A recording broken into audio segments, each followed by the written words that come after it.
Alam ko naman na marunong ka magtorta ng talong, pero kailangan mo pa rin mapanood ang video na ito dahil mas okay manood ng mga cooking videos kaysa manood ka sa mga nakaka-high blood na balita ngayon sa TV. Gumamit nga ako dito ng 2 itlog at kung mayaman kayo at kung anak kayo ng mga kontraktor ay pwede rin naman gumamit kayo ng isang tray na itlog. Depende kung gaano kayo kayaman. Nilagyan ko nga pala ito ng sibuyas, paminta, asin at syempre hindi ko pwedeng kalimutan ang bawang para malaman ng mga followers ko na kahit taga-kapis ako ay hindi ako aswang. Pagkatapos nga ay pwede na nating batihin ang ating mga itlog at kung tinatamad naman kayo ay okay lang naman na huwag niyong batihin.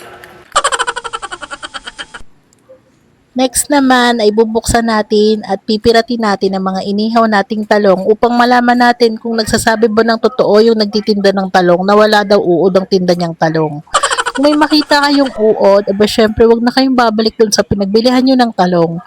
Mag-try naman kayo dun sa ibang tendera. Pwede rin nyo nga palang lagyan ng iba pang pampalasa ang tortang talong nyo katulad ng giniling. Igisa lamang ang giniling bago ito ihalo sa ating tortang talong.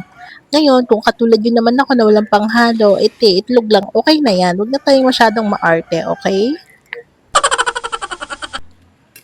Kung tapos na nga nating operahan ang ating mga inihaw na talong, ay pwede na nating itong ilagay sa ating binating itlog. Ibabad lamang natin ito ng saglit at pwede na natin itong iprito. Pwede rin kayong magdagdag ng mga betchin o kaya magic sarap kung gusto nyo magkasakit yung mga kasama niyo sa bahay.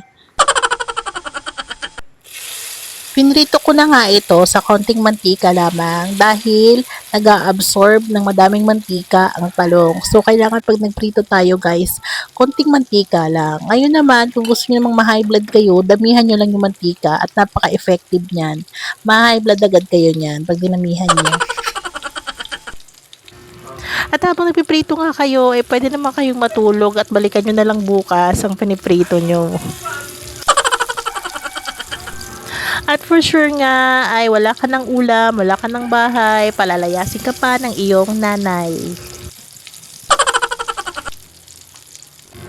Naglagay nga ako dito ng konting paprika para kunyari ay sosyal kahit hindi naman. Pampalasa din yan pero pwede rin namang wala.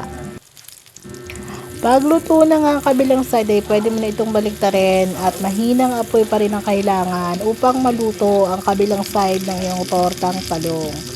Congratulations at hindi nasunog ang torta kong talong. Ngayon nga ay ready ka nang kumain sa natapos mo at pinaghirapan mong tortang talong. O diba kahit marunong ka na, tinuruan pa rin kita. Bye!